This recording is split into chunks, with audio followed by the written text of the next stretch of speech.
You guess that this water powers all the machines in the underground city. A masterpiece of engineering.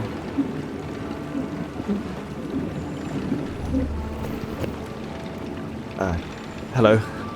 What is it, Tundo? It would seem that a lot of important positions are occupied by female dwarves in the Firstling Kingdom. Is it not common where you come from that men and women share the duties? Of course. Among the humans and the secondlings, the women help out in the house so that the men have time for their duties. That's how it is written in the books, too. Here, posts are assigned according to the skills of the applicant, not gender.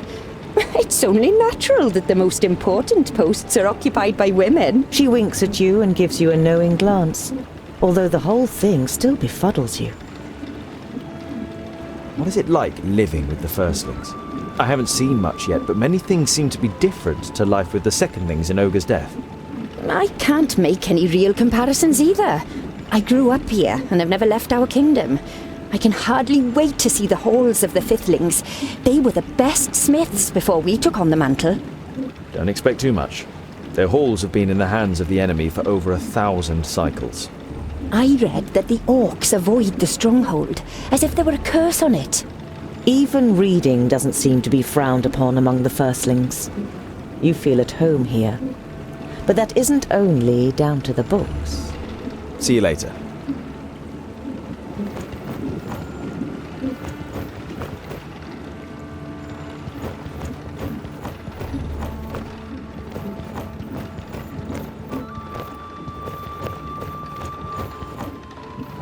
The second dwarf stronghold you have ever seen also impresses you greatly. The Firstling stronghold is very different to Ogre's Death, but you'd rather not say which you prefer.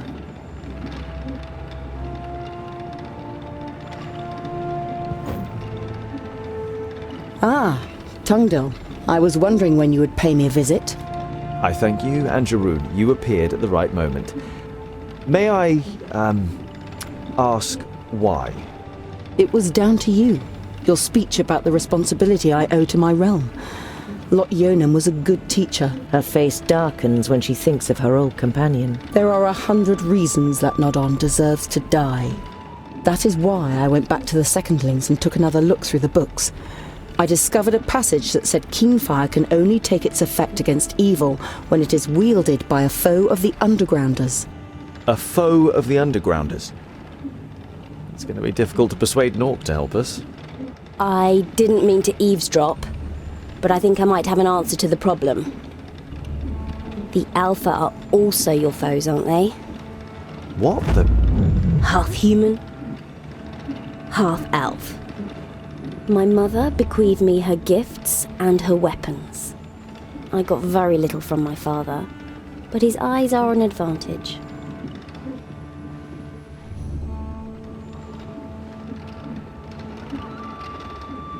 And you're sure that only a foe of the Undergrounders can use Keenfire? Anyone can use it like a normal axe, but only a foe of the Undergrounders can command its magical powers. I don't know much about her, but a half-elf should pass as a foe of all dwarves. We should keep your parentage secret, especially from Geralda. I'm in no doubt that the Alpha did terrible things to her. And I'm not keen on letting her kill me. If what Namora told me earlier is true, this Geralda could be just as great a danger as Nodon. She could take control of generals or kings, maybe even me. You are aware of the danger, but you don't have the energy to think about it right now.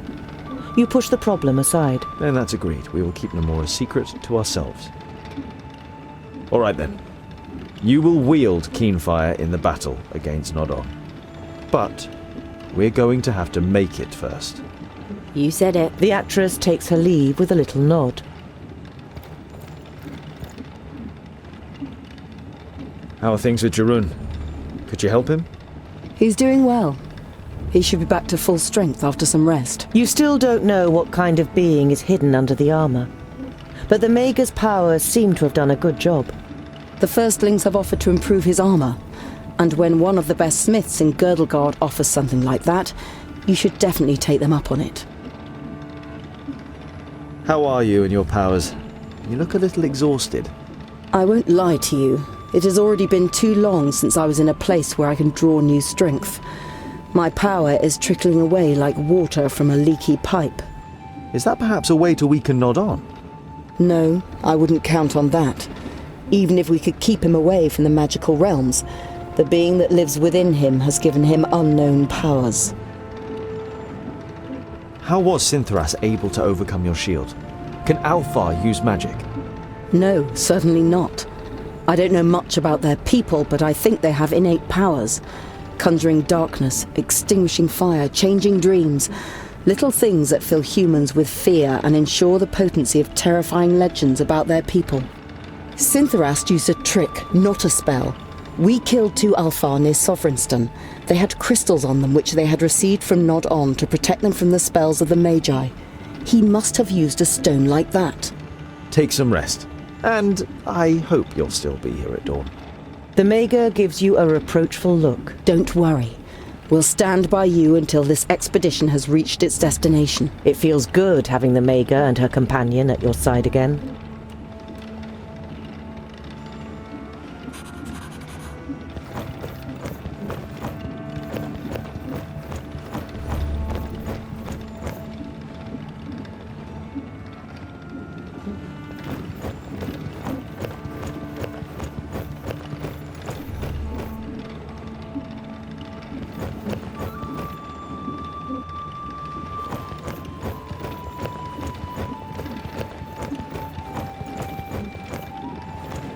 The inventiveness of your people still impresses you, and fills you with pride for being a dwarf.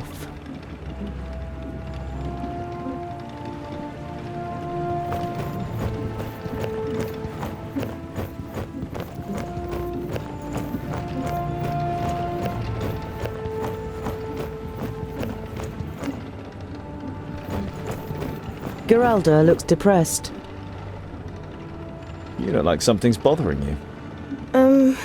It's just... they avoid me. You're the only one who talks to me. Yeah, well, you did try to kill us when we first met you. Geralda gives a wry smile. Not exactly the best of first impressions, right? You're not a bad person, Geralda. Just give them some time. You said you wanted to join the Free Folk. What do you know about them? To be honest, I don't know very much at all. It is said they are like a kingdom, just without a kingdom. No clans, no obligations and traditions, no repressive expectations. Just dwarves living together. And where do I find them? Well, everywhere, and nowhere. They hide. I think I almost found one of their cities. I don't know anymore. See you later.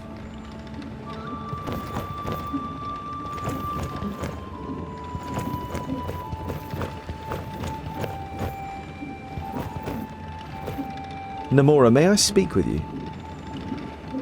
I was wondering how you ended up being an actress with Rodario and Fergus. I have seen many places and done many things that I would like to forget. For a long time I didn't know what to do with my life. But then I met Fergus. There are no secrets between us.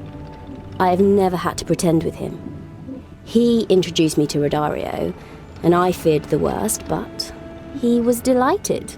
He immediately wrote me into a new play. That sounds like Rodario. Your parents, relationships between humans and Alfar is uncommon. My mother brought me up on her own. I don't know what happened to my father. You look at her compassionately. Namora notices your expression and shrugs her shoulders. I never knew him, so I don't miss him. You don't believe her.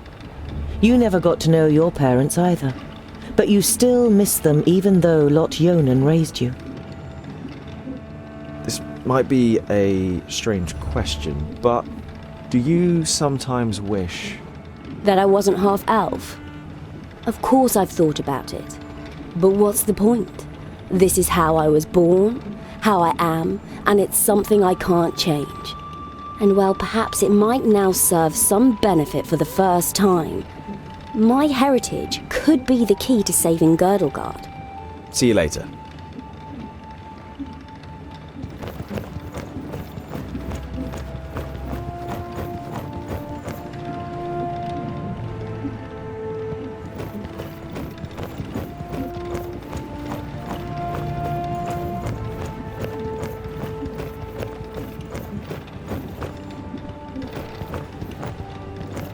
It is simply legendary. No, it is mythical.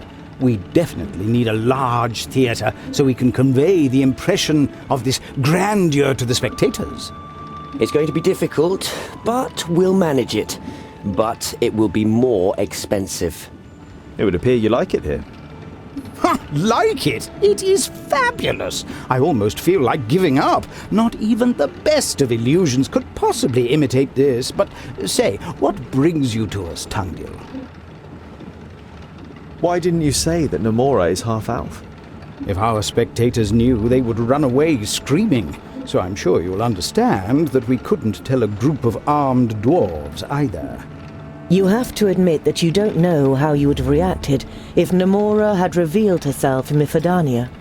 Fear and hatred of the Alpha is deeply rooted. You already know her, Tungdil. She has skills, but her lineage does not determine how she thinks and acts. She is the love of my life, and I would go crazy if I were to lose her. Every step from here on is more dangerous than the last. Are you sure you want to continue on our journey with us? Of course. Every story needs an end. What kind of play would it be without a third act? There is no way I'm going to let Namora ride into battle on her own. I will be there to assist her. And how is your new play coming along? Good, very good. The band of adventurers who set off to defeat Nodon, aided by the Queen of the Dwarves from the Kingdom of the Firstlings. It's going to be a real challenge to present this story in all its greatness. Do you already have a title? I haven't decided for sure yet, but at the moment I'm thinking along the lines of the heroic dwarves and their loyal companions who opposed Nodon despite all the challenges to destroy him and save Girdlegard. I must go. Rest now. Rest? Haven't you seen? There are machines that keep the whole city alive. I must take a look.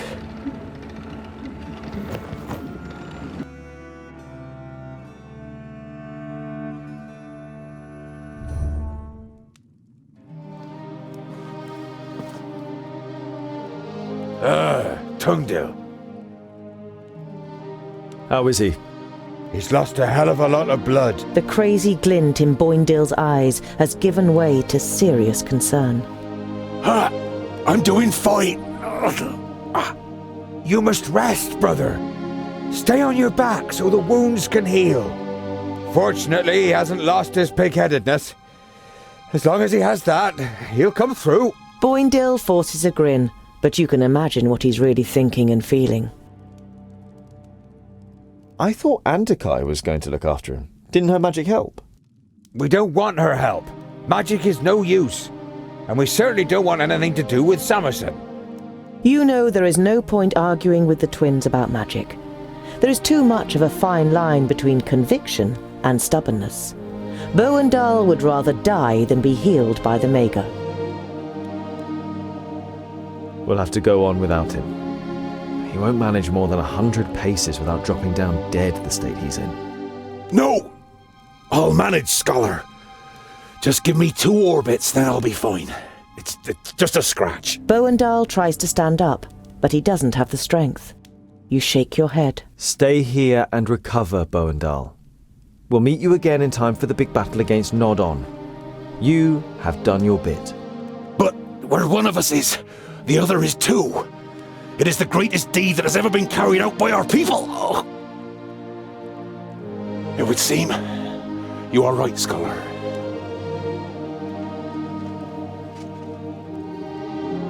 We'll be separated for the first time in our lives. I will miss you by my side in battle. The first 100 runts will be for you.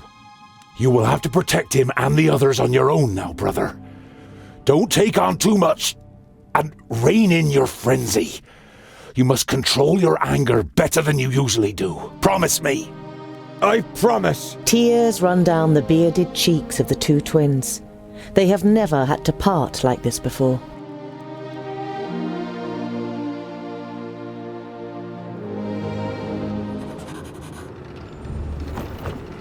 I shouldn't bother Boindale anymore.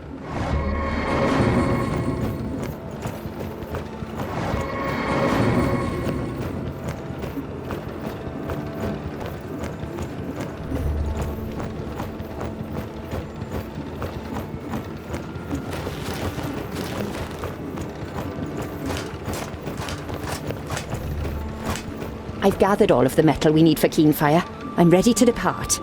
You nod and then look her solemnly in the eyes. Once we set off, stay in the background, keep out of fights, and avoid all danger. The female dwarf's expression darkens. Shall we engage in a trial fight, Mr. Dwarf? No, Bifracus. No, I know that female dwarves can fight. It's because of the axe. You're the only one who can forge it. If something happens to you, we won't be able to stop Nodon. The face of the smith relaxes, and then a smile appears on her lips. I can look after myself.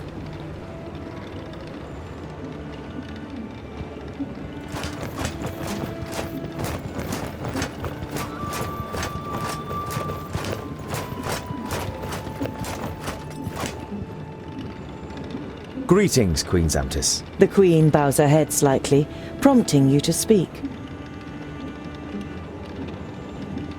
Please excuse me for asking, Your Highness, but how is it that a queen is sitting on the firstling throne? The queen smiles. She has clearly been expecting the question. It began with an argument. My father valued my mother's advice, but disputed her ability to lead the kingdom. This frustrated her, and she demanded the chance to prove the contrary. In the end, they agreed that my mother would govern the firstlings for 14 orbits. During this time, there was an attack by trolls, and my mother put them to flight with cunning and bravery. When my father demanded the throne again, she defied him, and the clans followed her. The other kingdoms were appalled and refused to receive my mother, but our kingdom saw that she was a good queen.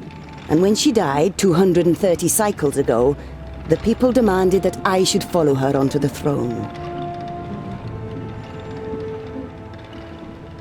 Your Highness, Of course.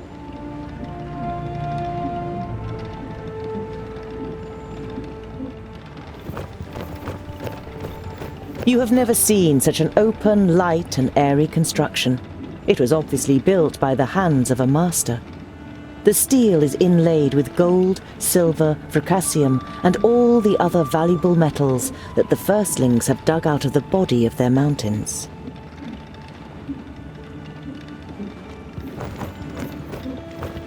The throne appears to be forged of pure steel.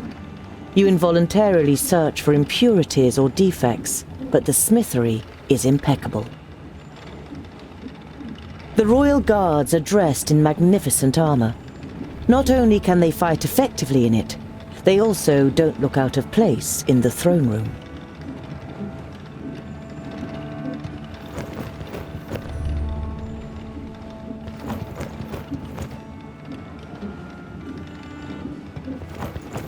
The walls are all covered with gold leaf, reflecting the warm light of the candles and chandeliers.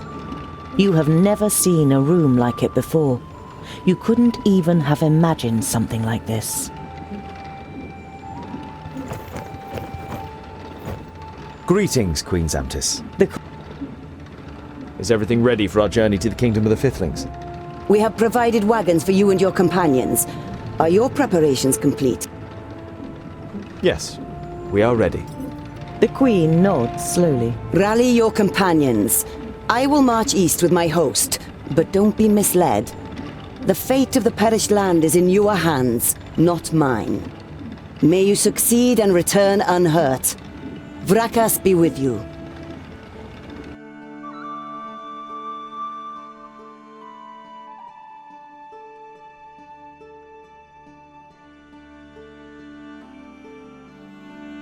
The plains of Tabain are the most fertile in Girdlegard, and rightly give the kingdom its nickname of the breadbasket. The east of the land has been in revolt since the perished land advanced, and the peace seems to have broken in the heartland too, as a group of strangers crawl out of a hole in the ground. Why don't we just look for a tunnel that hasn't collapsed? And what if we don't find one? If we're overground, we at least know that there's a way, even if it's dangerous. Let's go.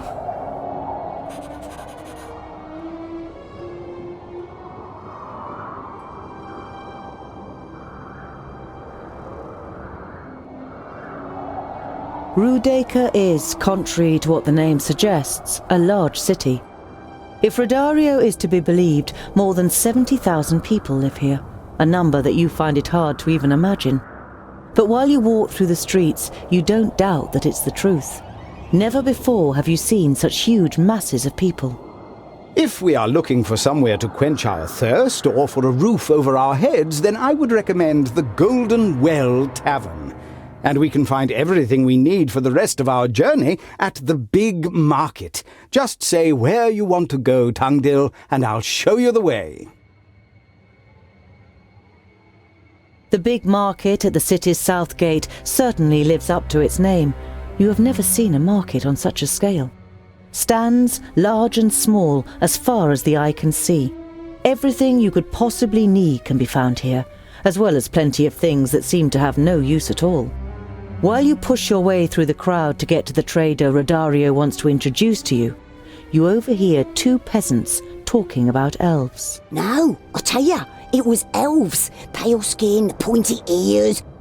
Yeah, something strange is going on these days. Old Trundlewood from down Acrehill way said he saw some pointy ears too. Come to think of it, where's he been all week? Here we are. Rodario's sudden announcement draws your attention away from the locals to the tent that you're now standing in front of. Welcome to Brand's Potpourri. Whatever your heart may desire, I can supply.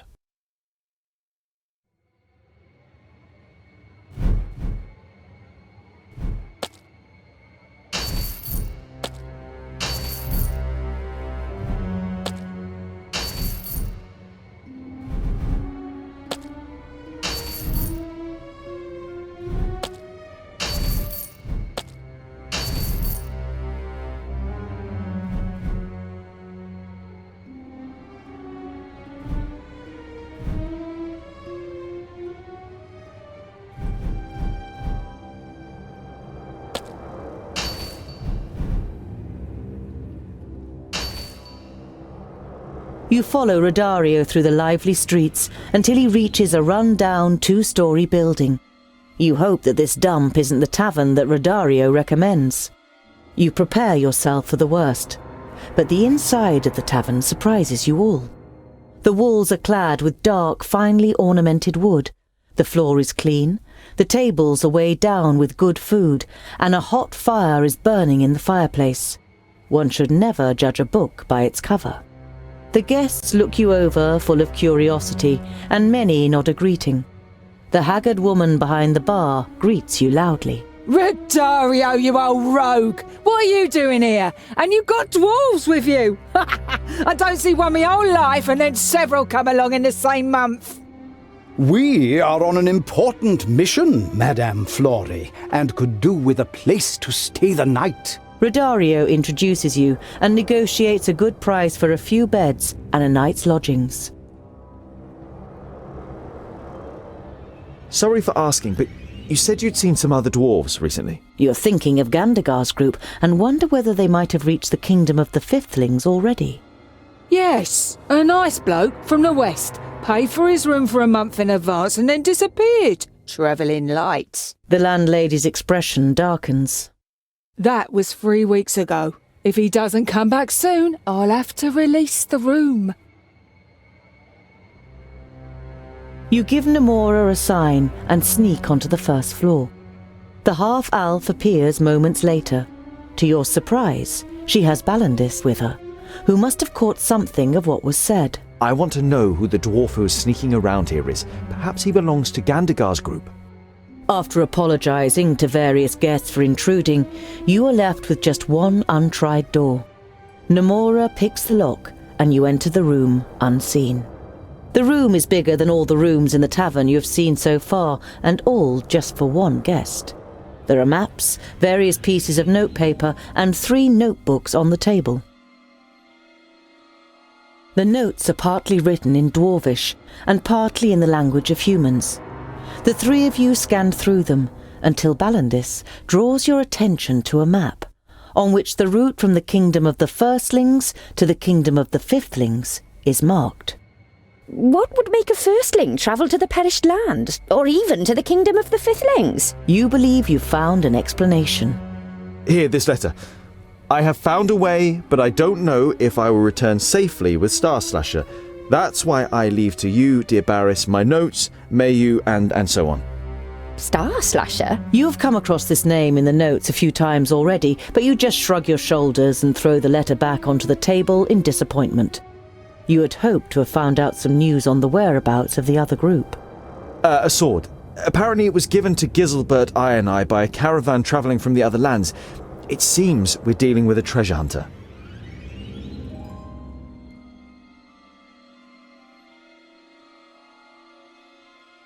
You are woken with a jolt in the middle of the night by a blood-curdling scream. You look around in panic and see that the others have been woken too, but only Geralda has beads of sweat on her brow. She's breathing heavily. Concerned, you go over to her. I can remember. The Alfar. They are doing experiments on the children of the Smith. We have to save them. Alpha? Experiments? What are you talking about? I can remember everything. Or at least some of it. I know that I was taken prisoner by the Alfar, along with other dwarfs. They experimented on us and I somehow escaped. Where was this exactly? They are here, nearby. It was a village, I think. An Alfar village in Tabain? Doesn't sound very likely. By Rakus, if the Alfar are experimenting on dwarves, we can't just ignore it. We have to free the prisoners. We can't save the world if we ignore the suffering right in front of our eyes. We will help Geralda. Boandal and the others accept your decision. Geralda nods at you gratefully.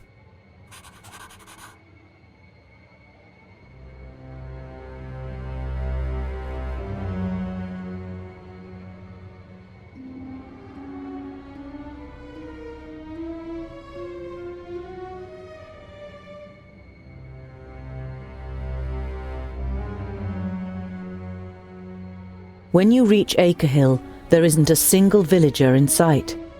An uneasy feeling creeps over you, which finally turns into certainty when you see red paintings on the walls of the houses. Alpha. The pictures, painted in blood, tell the horrifying story of how the Alfar came to the village and killed the inhabitants. You also find a few elaborately carved bones, some larger ones, like those of humans, some smaller and stronger, like those of dwarves. When you reach the other end of the village, disgust is written in the faces of your companions. None of you says a word. You gather all the bones you can find together and burn them. You wash over the paintings with water from the well. You weren't able to prevent this gruesome incident, but you don't want to leave a single trace of it behind. As expected, you don't find any survivors, but there are also no undead. The perished land has not yet advanced this far. You discover some footprints on the northern edge of the village. It was orcs. Looks as though they waited here while the pointy ears wreaked havoc in the village. It seems like they moved on towards the north.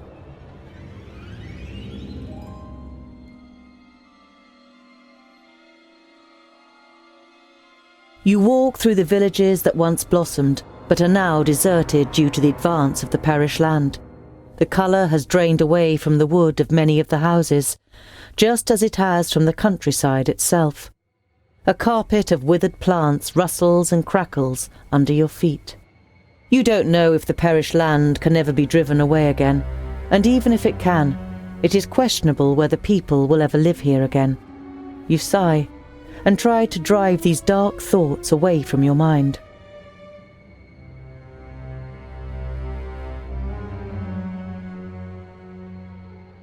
Ooh, do you smell that? Come!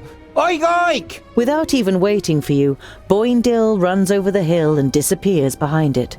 You follow him, and as you reach the brow, you see a very strange scene before you.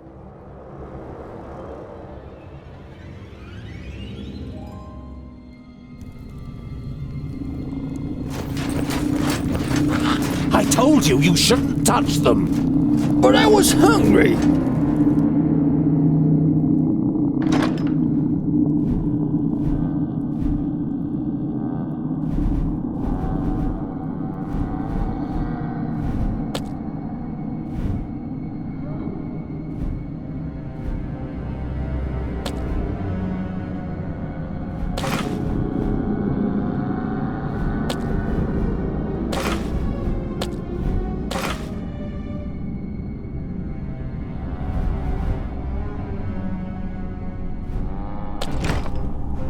Yes? At Of once. course!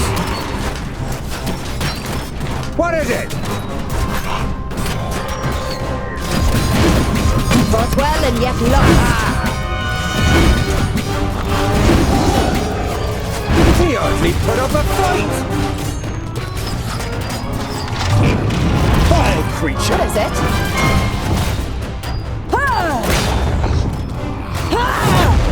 Good plan.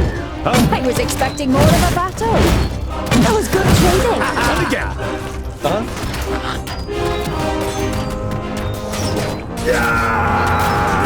What now? Fought well and yet lost. Yes, yes! Yes, yes! So! I'm not that quick! Yes? I was expecting more of a battle. He hardly put up a fight! End it. Oink, oink, little piggies! That was good trading. Who's next? And again. I was expecting more of a battle. Kill. He hardly put up a fight! I was expecting more of a battle. That was good trading.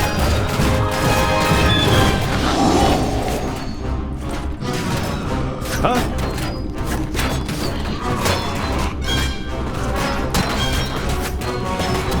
What is it? Vile creature! Fought well and yet lost. I was expecting more of a battle. Who's next? What is it? Pavrakas! Right He hardly away! put up a fight! Kill. Vile creature! That was good trading. Pavrakas. And again. End it. Who's next? Understood. On my way. Kill.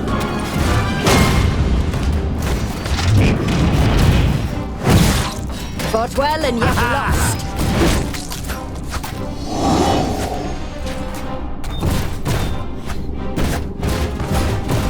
And what now? Understood. Of course! At I'm once. with you!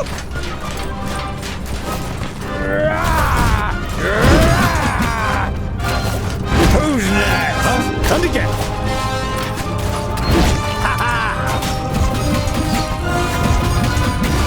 Kill. What do you need? I'll be ready soon. Who's next? And again. That was good trading. Fought well and yet lost. That was good trading. Vile creature!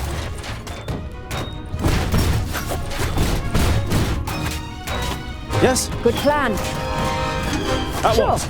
Attack! Firstlings! Kill. He hardly put up a fight! The chaotic battle between the orcs, the undead, and you comes to the best possible conclusion. No one else is standing but you.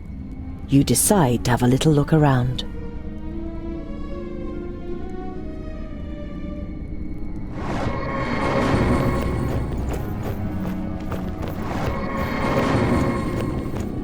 The closer you get to the murky pool, the worse it stinks of decay and death. At first you thought it was only dirty water, but for as much as you can make out through the gloom, it seems almost black and has wondrous streaks.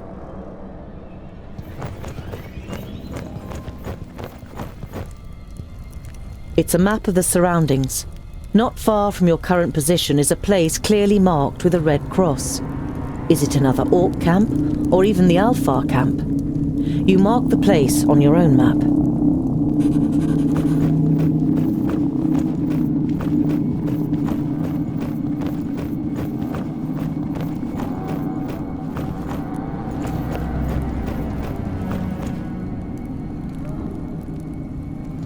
You tremble at the thought that you could end up the same way. You hope that one of your companions would have sympathy with you if you were to die in the Perish land.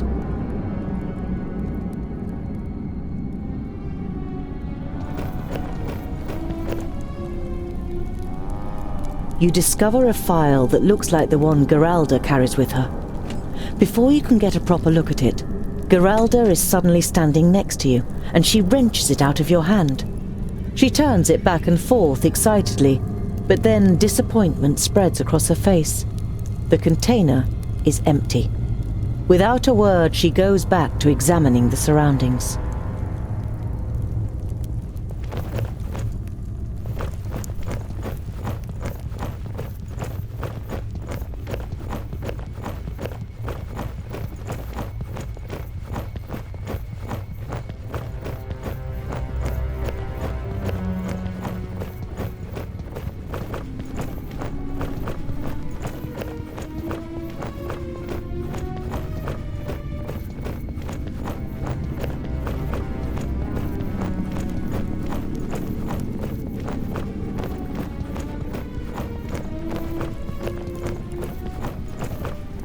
With the probable location of another camp up your sleeve,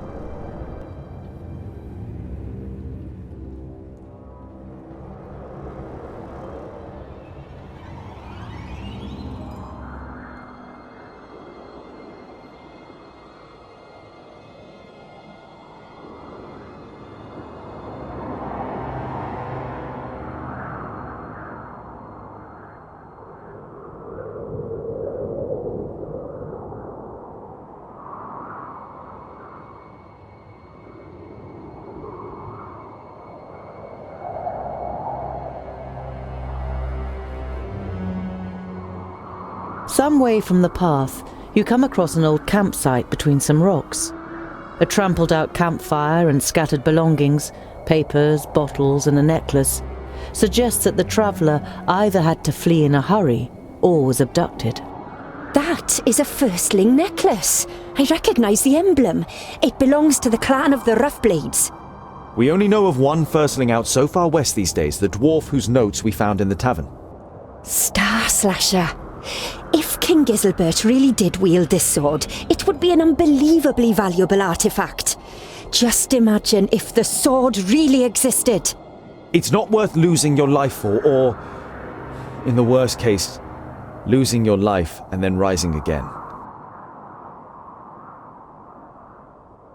Do you know anything about the Rough Blades, Balandis? Every firstling knows of the clan. They have a long tradition as weaponsmiths, though their work is often exotic and sometimes thought of as undwarfish. They experiment a lot with blade shapes and hilt lengths. Their weapons are easy to recognise. Sounds as though someone from a clan like that would definitely be very interested in a legendary sword. You look around again more closely, but there's not much here that could help you. The ground is too hard for footprints, and the objects that have been left behind could have come from any old dwarf trader. Geralda struggles to keep pace all day, and when you see her struggling, you give the order to set up camp for the night earlier than usual. Are you all right? The female dwarf looks ill, and as she's aware of the fact, she doesn't even try to make excuses. The potion! It's finished! I need more of it! She looks at you imploringly, as if you could help her. Over the next few days, Geralda's condition grows increasingly worse. She begins to shiver, and more than once you catch her muttering to herself and glancing at Andukai surreptitiously. The Mager claims she does not know what kind of potion it is and why Geralda might need it. You believe her, but you also notice that Andukai doesn't really seem interested in finding a solution to the problem either.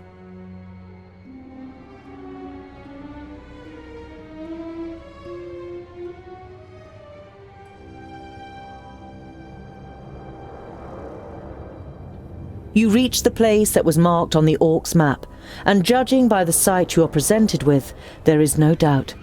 This is where the Alfar did their experiments.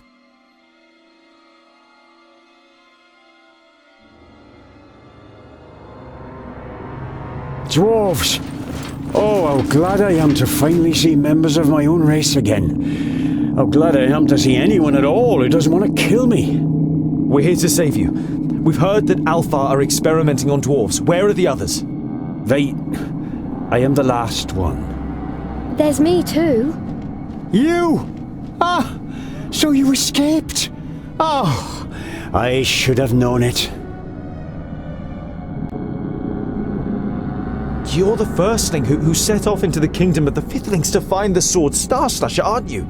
Yes, that's true. Castor Roughblade is the name, but how did you know that? We found your notes in the Golden Well. We were hoping to find you alive. I'm grateful. I was hoping that someone would find them in the worst case, and that I was successful. I found the sword and was on my way back from the kingdom of the Fiflings when the Alpha surprised me. They came in the night, and I had no chance to even defend myself. The next morning I woke up in this cage. They wanted to do the same to me as they'd done to her. Castor nods in Geralda's direction. But they didn't get round to that. You and Geralda, you know each other? She was already here when I arrived.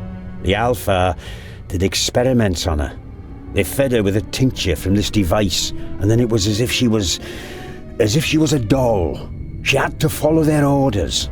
They trained her in battle, and she could do Alpha magic. I swear it. But the last time, something was different.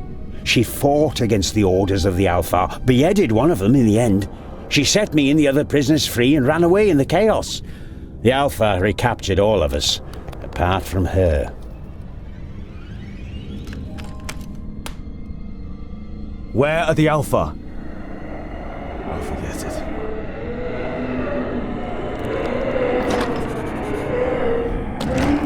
On my way. At once.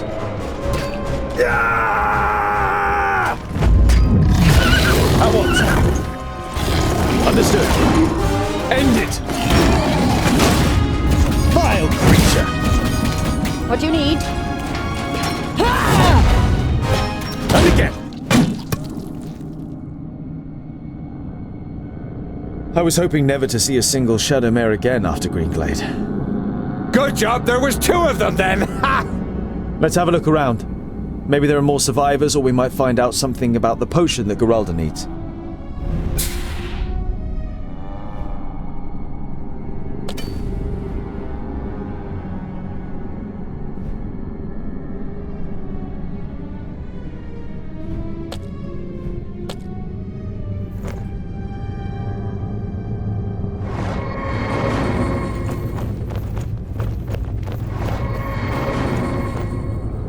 The danger is over, once and for all. Now the horror finally comes to an end. A rucksack containing everything needed for a few days in the wilderness and an exotic-looking sword. A rucksack.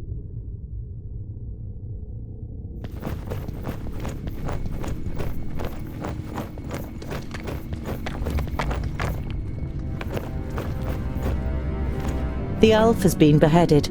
He is dead, and even the perished land won't be able to make him rise again. Well, that's him. I remember now. He forced me to drink a potion. That's what gave me my powers. I killed him and ran away. On closer inspection, you see a small rolled-up note in the elf's hand.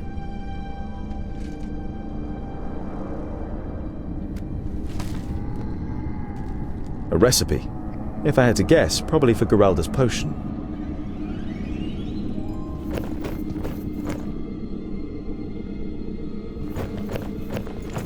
The containers are filled with blood, but it seems thinner and smells sweeter than it should.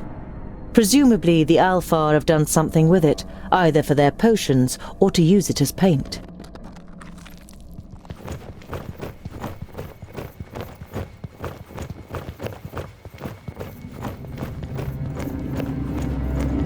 They must be some of the missing villagers. You wonder whether the Alfar killed them for fun or through their experiments. You hope that they didn't suffer for long, even though you know better.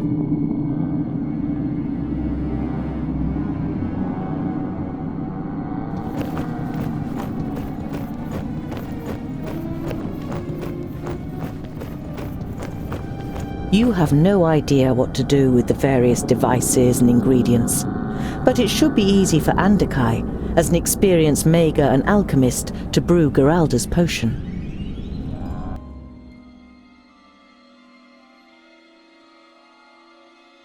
You don't wish to spend the night amongst the dead, so you set up camp a little way off. You decipher the recipe for Geralda's potion together with Andakai and Namora. All in all, the equipment and the process is not hard to understand, despite being a little strange. And the ingredients take some getting used to, even for me. This black water and elf blood, for example. Is this what gives Geralda her powers? Andakai nods. It gives her powers and makes her dangerous. What will she do if the potion runs out and she is driven to madness by thirst? She could force me to brew more and more of the potion for her and find a way to supply the elf blood that is needed for it. Andakai's gaze pierces you. I can mix a poison that looks just like her potion. She trusts you, Tungdil. If you give it to her, she will drink it, and we will remove an uncontrollable danger from Girdlegard. That would still be murder. No matter how great a danger she may present, she didn't choose her powers, and deserves to live. Andakai shakes her head in disappointment, but to your surprise, gets to work without another word. After 2 hours, Andakai comes to you and holds out 2 phials that look exactly like Geralda's. I stick by my opinion, Tungdil. You must recognize how great the danger is. The phial on the left is the potion. In the other is the poison. Andakai gives you the 2 phials. Decide wisely. Before you can say anything, she has already turned away and is marching at a swift pace towards Jeroen. Tungdil, is the potion ready? You only just managed to hide the phials from Geralda.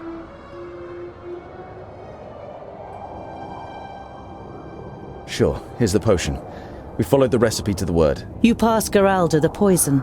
She takes it with thanks, opens the lid, and takes several greedy swigs. Thank you, Tungdil. What would I do without you? The poison appears to have no effect on Geralda. Did Andakai make a mistake? Or have you given her the wrong phial?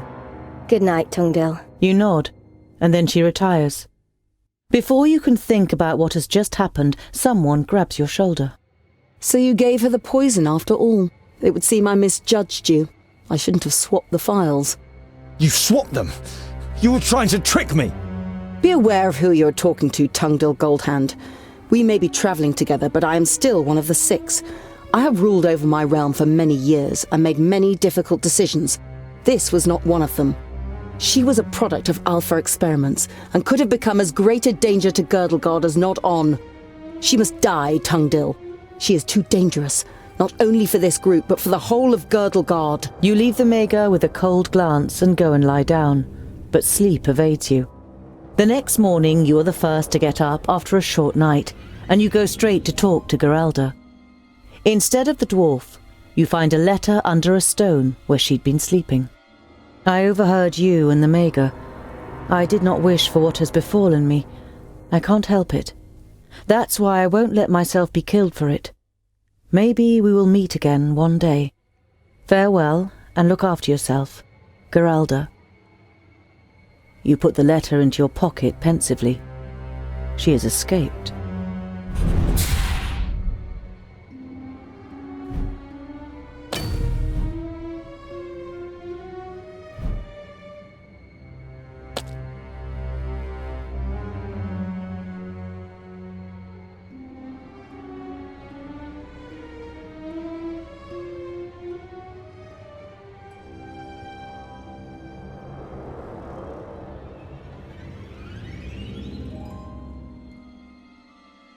As night falls, you find yourselves on a hot mountain face covered in sharp crags.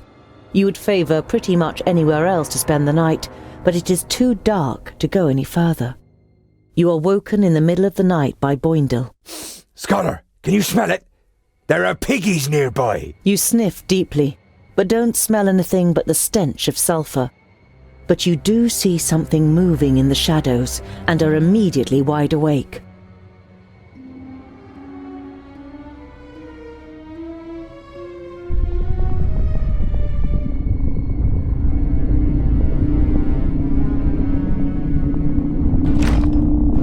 Yes, of course!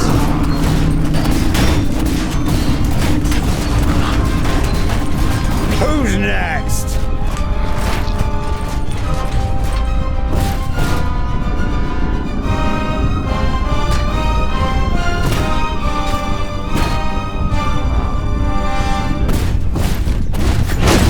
He hardly put up a fight.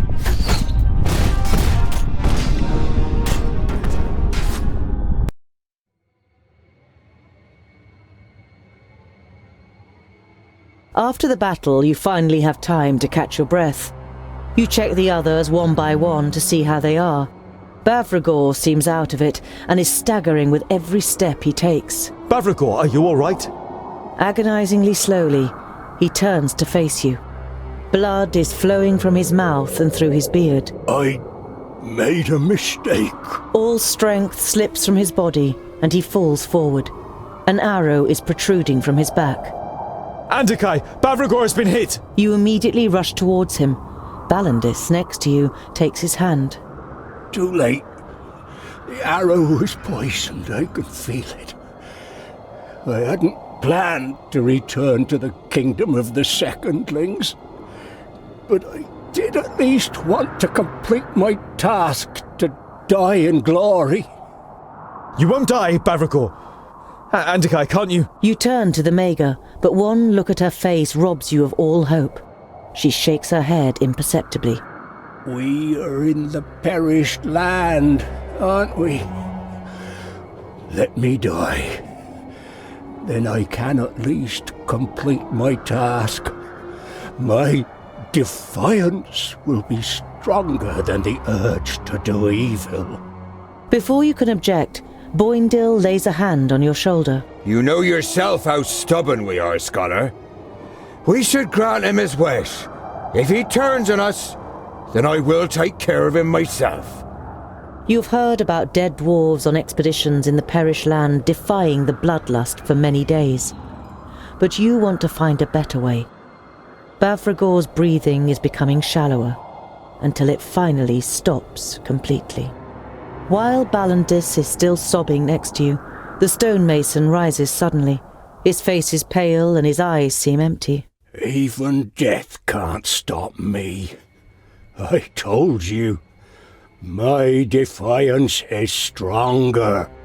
None of you really know what to say, and finally Bavragor compels you to continue your journey. You can see the inner conflict in the stonemason's face, and you don't know how long he can resist it. You continue on your way with an uneasy feeling.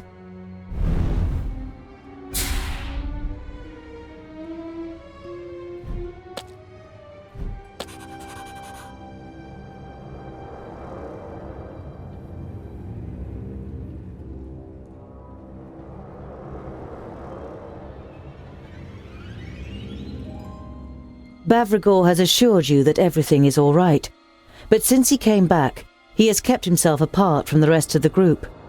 You decide to talk to him during your hike. Are you really all right? I feel nothing, Tungdil. I don't feel my body anymore, and my head is strangely empty. I ate things that I used to love, and things that I hated. He glances at Boindil. I would like to rip into shreds and devour. You had no idea that it is so bad. On one hand, you feel an unspeakable pain seeing your companion in this state. On the other hand, you are afraid that he could attack one of you, and you hate being so afraid of Bavragor. Hey, Maga, tell your henchman he shall look after me. If I do things I shouldn't do, he is to stop me. Everyone has stopped in their tracks and are all staring at the stonemason. Andakai is the first to free herself from the tense torpor, and with a nod, Jeroen follows the orders, and from that point he doesn't leave Bavragor's side.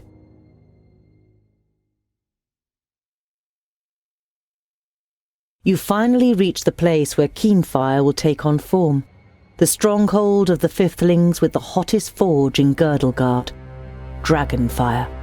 This is where evil first entered Girdlegard, a disgrace for the dwarves, who were given the task of protecting it by Vrachus. Since then, the perished land has spread. Alfar and orcs have invaded, and the elves almost eradicated. But you have decided to face up to the evil. You will forge Keenfire and stop Nodon, or die trying. You enter the old stronghold with determination.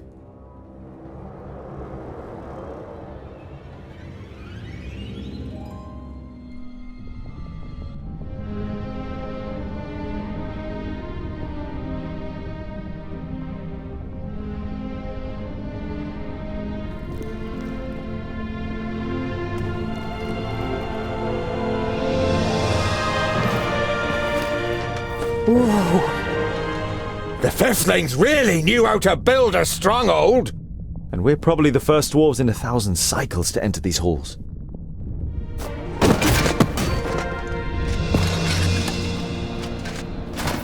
Come on, you beasts! I may be the last, but I will take at least 4 dozen more of you down with me! Gundagar! Hold on, my king! Oh, there's a surprise! Is there some courage hidden inside the little gem cutter after all? Come on, let's help Gandagar. Makes sense. Girdle Guard is ours! Just die!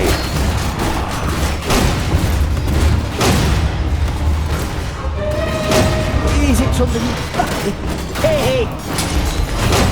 Over here! I need support! What do you want me to do? Fought well and yet lost. On my way! Kill! Oh, you weren't expecting that, were you? My king, you're alive. Oh. Tungdil! I would have never have thought I'd be so happy to see you again. You seem to have fared better than we. What happened to you? Where are the others? They are dead. Only I remain. Your learned tongue refuses to do its job. You consider how it was you who sent these people to their ruin. You don't see any accusation in Gandagar's expression, just grief and determination. And now that you are here, I carry the hope that their sacrifice was not in vain.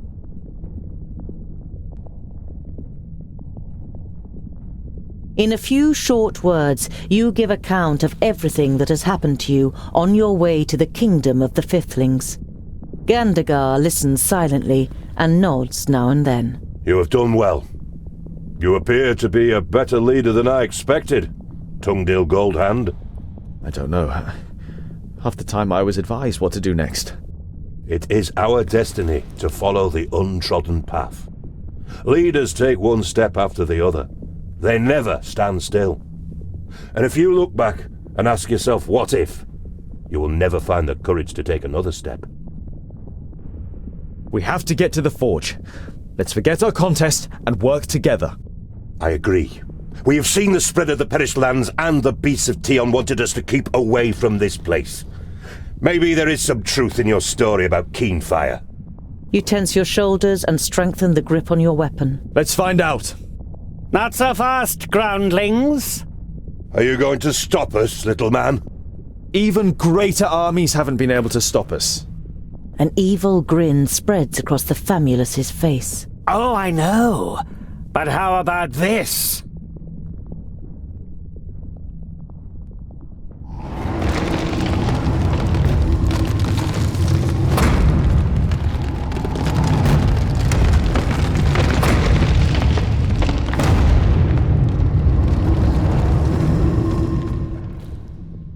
Finally, a real challenge!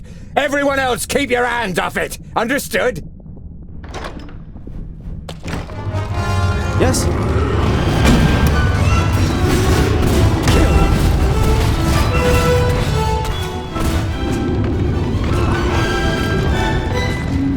What is it? Sure. Oh, you weren't expecting that, were you? Right away. Vile Makes sense. creature.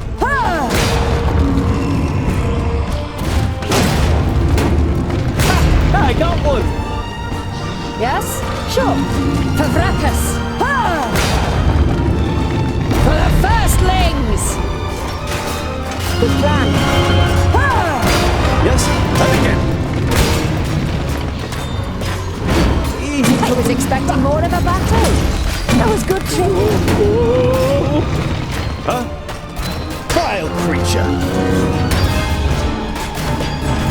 Is it finally over? Hey! Fought well and yet lost. Oh, you wasn't expecting that, were you? Is it finally over?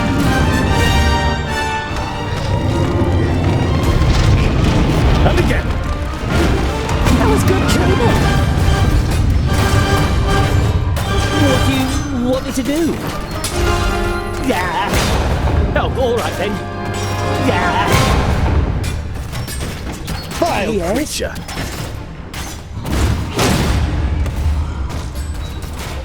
What is it? Ha! Right away. Ha! Finally over. For Vracus. Huh?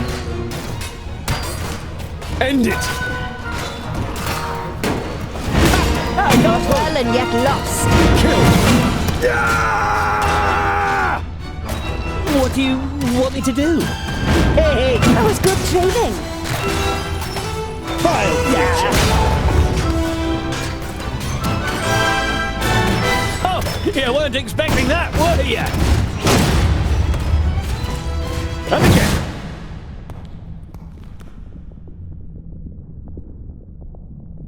Tungdil, let's hope that was the last obstacle on the path to your victory. I've already said it once, but I will say it again. I don't want the throne, and I never did. All I care about is saving Girdlegard. If I don't manage, make sure that Keenfire is forged, and promise me that you will work with Namora and Keenfire against Nodon. Gandagar bows his head. By Vracus and Giselbert Ironeye, in whose kingdom we now stand, I swear I will not rest until Nodon is dead, but you will be by my side.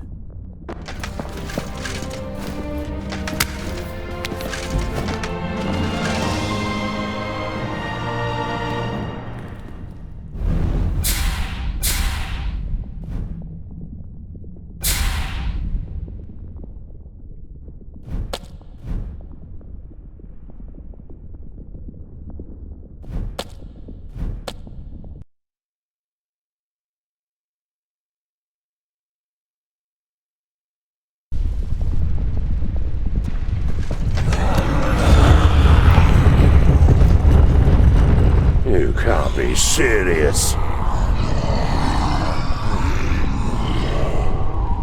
It looks like all the fiends of Girdlegard have gathered here together.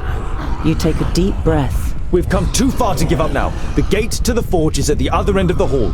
Protect those who are important for the creation of the Keenfire. The rest of us are dispensable. Attack!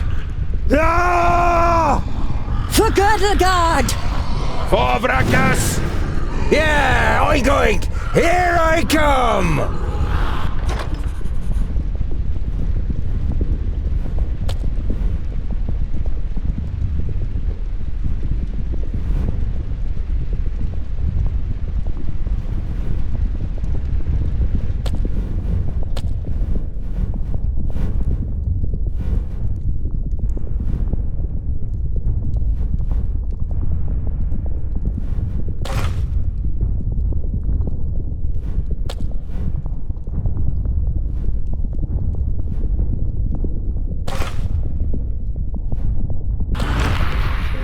Yes?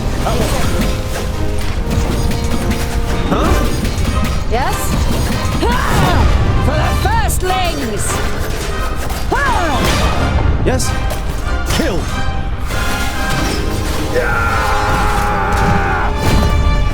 What is it? Vile creature! What is it? Oink oink, little piggies! They hardly put up a fight! And again! I was expecting more of a battle. Good plan.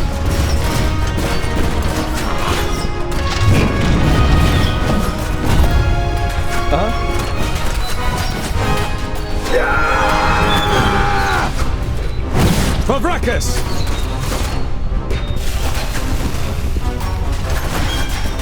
Understood.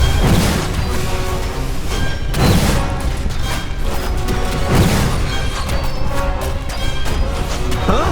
Yes? Vile creature! Right away. Ah! Good plan. And again! Ah! I was expecting more of a battle. Good plan. Kill! Huh? On my way. For Vracus! Vile creature! Yes? End Right it. away. Fought well and yet Understood. lost. Huh?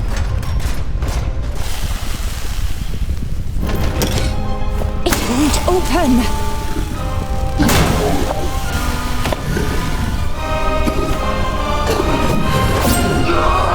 No!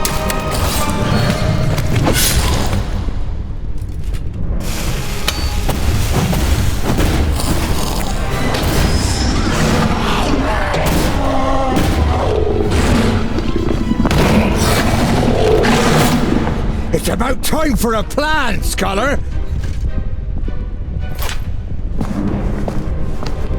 Enough! The time has come! Not on. Open the gate. I'll hold him off for as long as I can. Back, you maggots! They belong to me! That isn't Nodon. It's... Radaria. It makes no difference. The gate is bolted shut. Later, get inside.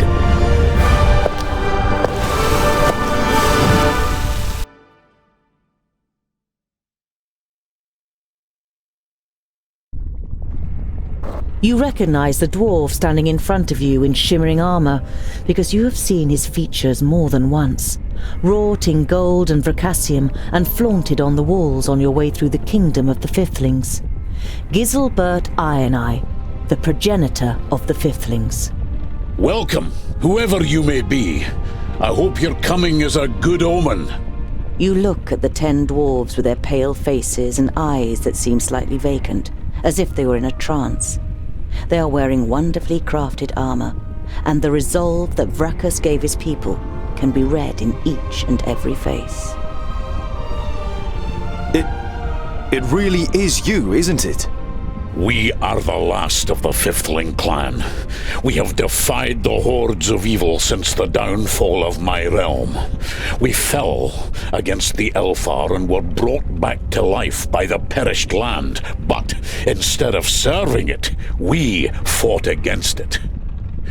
We are rather hard to defeat, and each of my men has slain more monsters than any other dwarf before them. But such victories are a meager consolation after such a loss.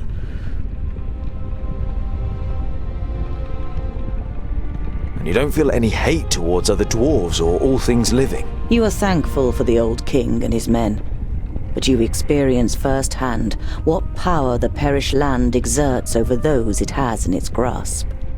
We have learned 1,100 cycles have been enough to silence the hate inside us. You look at the legendary king's face and see no signs of lying, but also no joy, no hope, no life. Just sadness and the irrepressible defiance of the dwarves. I thank you for your help. Without you, we would have been finished. Those creatures were content to just watch us for an age, but for the last few orbits, they have been trying to take the forge. I dare say the change has something to do with your wee band, eh? We are representatives of the Firstlings, the Secondlings and the Fourthlings, accompanied by the Maga, Andakai the Tempestuous and friends. It's grim for Girdlegard. The magical barriers that kept the perished land in check for centuries are destroyed. A Magus by the name of Nod On controls the magic, and he can't be killed. Not with any ordinary weapon. The Dragonfire Forge. Can we light it? No. But it's the only place where we can forge Keenfire. The only weapon that can defeat Nodon. The furnace cannot be lit because it never went out. We defended it against invaders from the beginning. It is burning as hot and bright as ever. Vracus must have known we would need it again one day. Now, rest. The gates will not fall. We'll see to that. Permit yourselves as much sleep as you need, and then we will get to work.